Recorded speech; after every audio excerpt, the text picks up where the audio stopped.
अस्सलाम वालेकुम student, I hope you are fine. आज का जो मैं आपके लिए टॉपिक लेके आई हूँ वो है हमारे पास nomenclature of coordination compound. Coordination compound में जो मतलब उनको नोमेनक्लेचर ये एक ऐसा सिस्टम होता है जिसके अंदर हम लोग किसी भी कंपाउंड को जो है वो इस सिस्टम को इस्तेमाल करते हुए नेमिंग देते हैं, मतलब कि उसको नाम देते हैं। ठीक है, ये सबसे पहले जो नोमेनक्लेचर जो सिस्टम है ना वो एक वर्नर साइंटिस्ट था। इसके बारे में थोड़ा सा मैं आप लोगों को बता देती हूँ, जिसने एक एक्सटेंसिव सिस्टम डिज़ाइन किया था जिसमें उसने कहा था कि कोऑर्डिनेशन कंपाउंड जो है बेसिकली हम लोग नेमिंग दे सकते हैं। ठीक है, और इसके बाद आया था जी आईयूपीएक जो आए थे, जो international union of pure applied chemistry है, उन्होंने इसके अंदर काफ़ी ज़्यादा जो है वो मॉडिफिकेशन अप्लाई करके और इनको जो है वो उसको मॉडिफाई किया। उसके बाद जो कोऑर्डिनेशन कंपाउंड है उनको नेमिंग देना स्टार्ट कर दी। ठीक है, हम लोग इसके कुछ रूल्स हैं वो पहले देख लेते हैं कि कोऑर्डिनेशन कंपाउंड को जो है नेमिंग देने के लिए कौन कौन से रूल्स हैं। ठीक है, यहाँ से स्टार्ट है ये topic naming of coordination compound कि हम लोग किस तरह जो है वो कोऑर्डिनेशन कंपाउंड को नेम दे सकते हैं। ठीक है, सबसे पहला जो ऑर्डर ऑफ लिस्टिंग आएंगे, ये बात आपने हमेशा याद रखनी है। किसी भी कोऑर्डिनेशन कंपाउंड को जब नेम देना है ना, always from left to right. Okay, मतलब हमेशा ये बात आपने याद रखनी है। Rule number 1 that is left to right, मतलब आप लोगों ने नेमिंग देनी है लेफ़्ट टू राइट। ओके, ठीक है, अब हम लोग इसकी एग्जांपल कर लेते हैं ताकि आप लोगों को इजीली समझ आ जाए। C4Mi, ये सियानो ग्रुप है। ठीक है, 6 अटैच है। ओके, ये वाली बात आप लोगों ने याद रखनी। ये वाला जो पूरा होता है ना, मतलब ये कंपाउंड, ये वाला ये जो मैं ये इसको चले ऐसे सेपरेट कर देती हूँ ताकि आप लोगों को समझ आ जाए।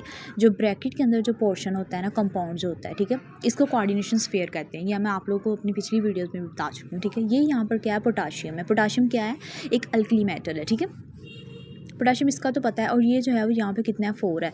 ये अंडरस्टूड है कि इसके ऊपर जो है वो -4 चार्ज होगा। ठीक है, -4 से इसकी जो है वो यहाँ पर आएगा। ठीक है, मोस्टली ऐसे होता है, मोस्टली केसेस में ऐसे होता है कि मतलब जो बाहर एटम अटैच होता है ना, उस पर जो मतलब साथ जो होता है अटैच होते हैं, ठीक है, उतने ही मतलब इस कंपाउंड के ऊपर आ जाते हैं, कोऑर्डिनेशन स्फीयर के ऊपर -4। ठीक है, अब हम लोगों ने क्या करना है, इसकी ऑक्सीडेशन स्टेट फाइंड आउट कर लेते हैं। 6 साइनाइड का होता है -1, दैट इज़ इक्वल टू -6। ठीक है, x is equal to -6 is equal to -4, x is equal to, ये उधर जाके प्लस का हो जाएगा। ठीक है, तो यहाँ पे आ जाएगा +2, इसकी ऑक्सीडेशन स्टेट आ जाएगी। ठीक है, ओके, तो ये हम लोगों ने करना है। ये मैंने आप लोगों को ऑक्सीडेशन स्टेट बता दी किस तरह कैलकुलेट करते हैं। अब लेफ़्ट टू राइट हम लोगों ने देखना है। सबसे पहले पोटाशियम, इसको नेमिंग दे लेते हैं, पोटाशियम। ठीक है, उसके बाद आया था जी हेक्सा अमाइन, सियानो या सयानीडो भी इसको कह सकते हैं। ठीक है, लेकिन आप लोग सयानो, लेकिन मोस्टली जो है वो सयानीडो यूज़ करते हैं। ठीक है, मैं भी सयानीडो ही कहती हूँ। ठीक है, सयानो इसका वैसे पूरे जो है लिगेंड का नाम है, सयानीडो अमाइन, सयानीडो ये मैं गलत हो गया। ये है हमारे पास पोटाशियम। पहला जो हमारे पास कैटाइंस होता है ना, पहले उसको नाम देते हैं। कैटाइन पोटाशियम इसमें है। ठीक है, हेक्सा, ये सयानीडो, अब ये निकलेट। ठीक है, अब ये देखते हैं हम लोगों ने, वो मुझे लगा यहाँ पे अमाइन ग्रुप है तो इसलिए ना मैं वो अमाइन बोल रही थी, निकलेट। ओके, सबसे पहले हम लोगों ने क्या करना है, किसको नेम देने के लिए सबसे पहले हम लोग क्या करते हैं, ये वाला जो पोटाशियम है ना, इसको कहते हैं आउटर स्फीयर। ये नेमिंग का रूल है। ठीक है, और ये आप लोगों ने याद रखना है, आउटर स्फीयर अगर लेफ़्ट साइड पे होगा ना तभी हम लोगों ने पहले आउटर स्फीयर, अगर यही आउटर स्फीयर ये पोटाशियम यहाँ पर होता ना तो देन हम लोगों ने आउटर स्फीयर नहीं था करना। ठीक है, सिर्फ ये वाली बात याद रखनी है, ये आउटर स्फीयर अगर लेफ़्ट साइड पे है तो पहले उसको तब नाम देना, अगर राइट साइड पे है तो देन ऐसे नहीं होता, लेफ़्ट टू राइट हम लोगों ने जाना है। ठीक है, उसके बाद आया था जी हमारे पास name number of the ligand. Number of the ligand मतलब होता है कि कितने लिगेंड अटैच हैं। ठीक है, नंबर ऑफ़ द लिगेंड के बाद आ जाता है हमारे पास name of the ligand, name of the ligand. ठीक है, I hope you are getting my points. ठीक है, लिगेंड के बाद क्या बचा, name of the central metal atom. ठीक है, ये सेंट्रल एटम नेम। उसके बाद आ जाता है हमारे पास ऑक्सीडेशन स्टेट, ऑक्सीडेशन स्टेट, और ये लिखते हैं हमारे पास रोमन गिनती में, रोमन काउंटिंग में। ठीक है, ओके, आपको यहाँ तक ये मेरी बात समझ आ गई होगी। ठीक है, पहले सबसे हम लोग आउटर स्फीयर को लिखते हैं, number of the ligand. Number of the ligand basically हमारे पास डाई यूज़ करते हैं हम लोग 2 के लिए, ट्राई यूज़ करते हैं 3 के लिए, और टेट्रा यूज़ करते हैं हम लोग 4 के लिए, पेंटा यूज़ करते हैं हम लोग 5 के लिए, ठीक है। हेक्सा यूज़ करते हैं अगर 6 लिगेंड अटैच होंगे, ठीक है। हेप्टा, ओके, हेप्टा यूज़ करते हैं 7 के लिए। आई होप कि आपको यहाँ तक मेरी जो है सारी बातें समझ आ गई होंगी, ठीक है। ओके, अब हम लोग क्या करते हैं, ओके जी, ठीक है। आप लोगों को आई होप कि यहाँ तक मेरी बातें सारी समझ आ गई होंगी। अब नेक्स्ट हम लोग मूव करते हैं नेक्स्ट पॉइंट के ऊपर, हमारे पास कोऑर्डिनेशन स्फीयर को किस तरह आप लोगों ने नेमिंग देनी है। अगर तो हमारे पास जैसे कोई भी कोऑर्डिनेशन कंपाउंड प्रेजेंट है, ठीक है, और वहाँ पर जो है वो मतलब ना आउटर स्फीयर है ही नहीं है, ठीक है, जस्ट ये वाला पोर्शन प्रेजेंट है, तो देन हम लोगों ने क्या करना है, और उसके अंदर मोर देन 2 लिगेंड है, ठीक है, हमारे पास जैसे मोर देन 2 लिगेंड अटैच हैं, ठीक है, तो हम लोग क्या करेंगे, उसको जो है उसके अंदर अल्फ़ाबेटिकली ऑर्डर देखेंगे कि पहले कौन सा ग्रुप आ रहा है, ठीक है। ओके जी, एग्जांपल ले लेते हैं। हमारे पास जैसे ये कोऑर्डिनेशन एक कंपाउंड है Cl2 नाइट्रो एंड NH3, ठीक है, ये एक हमारे पास क्या कोऑर्डिनेशन कंपाउंड है, ठीक है, इसके अंदर मतलब आउटर स्फीयर है ही नहीं है, ठीक है, और इसके ऊपर कोई चार्ज भी नहीं है, न्यूट्रल है, ठीक है। यहाँ पे जो आउटर स्फीयर अटैच होता था उसकी वजह से इसके ऊपर हम लोग चार्ज बताते थे, ठीक है, this is neutral coordination compound, ठीक है। अब इसका हम लोगों ने क्या करना है, अल्फ़ाबेटिकली ऑर्डर मैंने आप लोगों को बताया किस में लिए हम लोग यूज़ करते हैं। सबसे पहले देख लो क्लोरो, ठीक है, क्लोरो है, नाइट्रो N है, और ये है हमारे पास अमाइन। सबसे पहले कौन सा है, अल्फ़ाबेटिकली अमाइन आता है, फिर उसके बाद क्लोरो आता है, फिर उसके बाद आता है नाइट्रीटो, ठीक है, इसको नाइट्रीटो कहते हैं, नाइट्रीटो भी कहते हैं, नाइट्रो भी कहते हैं। नाइट्रो को ज़्यादातर जब हम लोग ऑर्गेनिक केमिस्ट्री होती है ना उसके अंदर यूज़ करते हैं, लेकिन यहाँ पर इनऑर्गेनिक केमिस्ट्री में जब कोऑर्डिनेशन कंपाउंड में आएगा तो इसका नाम नाइट्राइट भी होता है या नाइट्रीटो भी कह सकते हैं, ठीक है। ये डिपेंड करता है कि वो किस तरह उसकी पॉइंट ऑफ अटैचमेंट किस तरह की है, ठीक है। तो यहाँ पर हम लोग इसको नाइट्रो ही कहेंगे, ठीक है।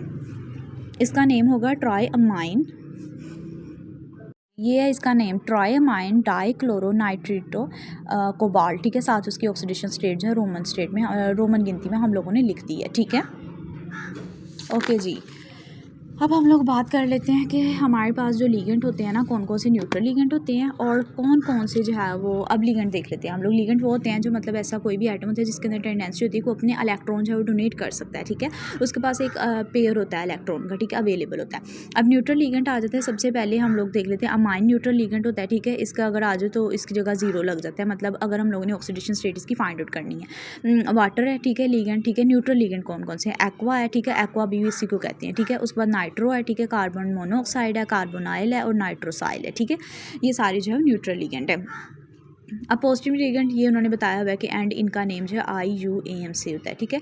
उसके बाद आता है जी नंबर ऑफ लिगेंड, ये मैंने आप लोगों को ऑलरेडी बता दिया कि मतलब डाई ट्राई पेंटा, ठीक है, किस तरह जो है वो अटैच होते हैं, ठीक है, उसके अकॉर्डिंगली हम लोगों ने उसका जो है वो नाम बता देना, ठीक है।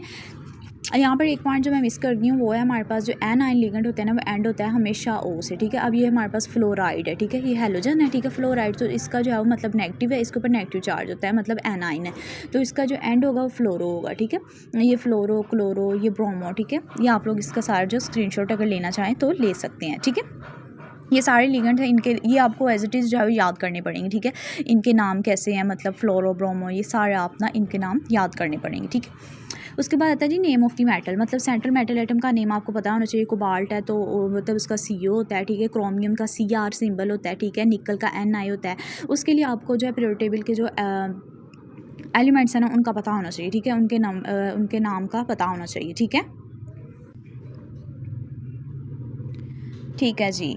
ओके, हमारे पास नेक्स्ट आया था जी नेमिंग ऑफ मेटल का मैंने आपको बता दिया, ठीक है, कि आपको उनका नाम पता होना चाहिए। नेक्स्ट आया था जी point of attachment. Point of attachment में ये होता है काफ़ी ज़्यादा लिगेंड होते हैं जो मतलब एक से ज़्यादा जो पॉइंट पर अटैच होते हैं, ठीक है, तो उनके लिए पॉइंट ऑफ अटैचमेंट के बारे में आपको पता होना चाहिए, ठीक है।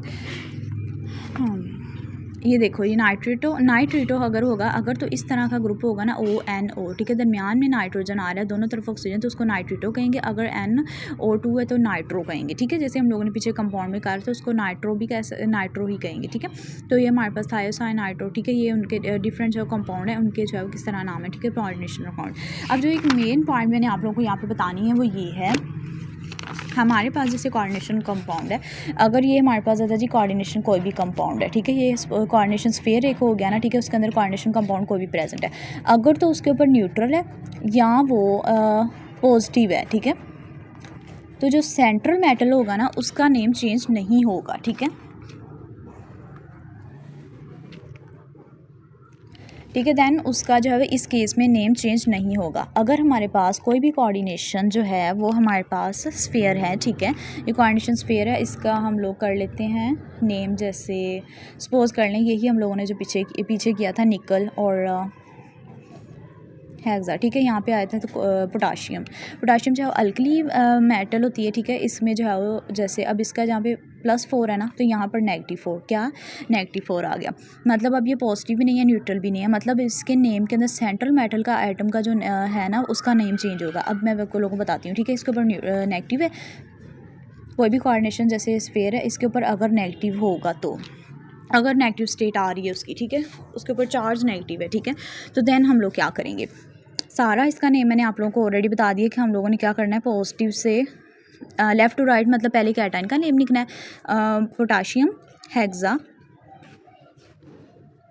साइनिडो। अब हम लोगों ने क्या करना है, निकलेट।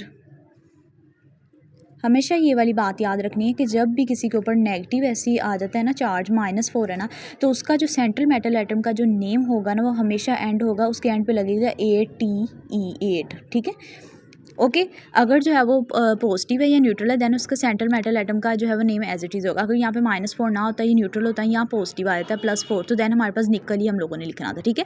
अब लेकिन हुआ ये है कि इसके ऊपर नेगेटिव आ गया, ठीक है, तो हम लोगों ने क्या किया, पोटाशियम के साथ हेक्सासाइनिडो निकल 8 लिख दिया, ठीक है। इसका जो है मेन पॉइंट था जो मुझे लगा है, ठीक है, कि मतलब हम लोगों ने किस तरह जो लिगेंड की बेस पे या उसको जो है वो किस तरह जो नेम देना था सेंट्रल मेटल एटम को, ठीक है, वो डिपेंड करता है कि लिगेंड पे, ठीक है, और साथ में जो आउटर स्फीयर होता है ना उस पर डिपेंड करता है ज़्यादातर, उसकी वजह से, ठीक है। अगर इसके रिलेटेड कोई भी क्वेश्चन है तो आप लोग मुझसे कमेंट सेशन में पूछ सकते हैं, ठीक है। अब आज तो मैं आप लोगों को एक होमवर्क देती हूँ, उसका नेम जो है आप लोगों ने मुझे कमेंट सेशन में बताना है कि इसका नेम क्या है, ठीक है। CrH2O6NO3, ठीक है, आप लोगों ने मुझे इसका नेम बताना है, ठीक है। बाय द वे हिंट मैं आप लोगों को दे देती हूँ, इसमें जो आउटर स्फीयर है वो राइट साइड पे है, मतलब इसमें डायरेक्ट नेमिंग यहाँ से स्टार्ट होगी, लेफ्ट राइट यहाँ पर नहीं है। अब आप लोगों ने देखना है इसके अंदर सबसे पहले क्या किया था, मैंने आप लोगों को कहा था आउटर स्फीयर यहाँ पर नहीं है। अब आप लोगों ने क्या करना है, नंबर ऑफ द लिगेंड, फिर नेम ऑफ द लिगेंड, फिर सेंट्रल मेटल एटम, फिर आप लोगों ने एंड पे जो है स्फीयर को देना नेम, ठीक है, और ऑक्सीडेशन स्टेट मस्ट लिखनी है, ठीक है। इसके अंदर हम लोगों ने ऑक्सीडेशन स्टेट लिखते हैं, कॉपर की हम लोगों ने पीछे क्या निकाली थी, +2, तो यहाँ पर हम लोग रोमन में इस तरह लिख दें, ठीक है, ये तो हमारे पास इसका पूरा नेम हो जाएगा, ठीक है। आई होप कि आपको ये वाला लेक्चर मेरा अच्छे से समझ आएगा, और इसके रिलेटेड कोई भी क्वेश्चन है तो आप लोग मुझसे कमेंट सेक्शन में पूछ सकते हैं, ठीक है। Okay bye, subscribe my channel. Allah.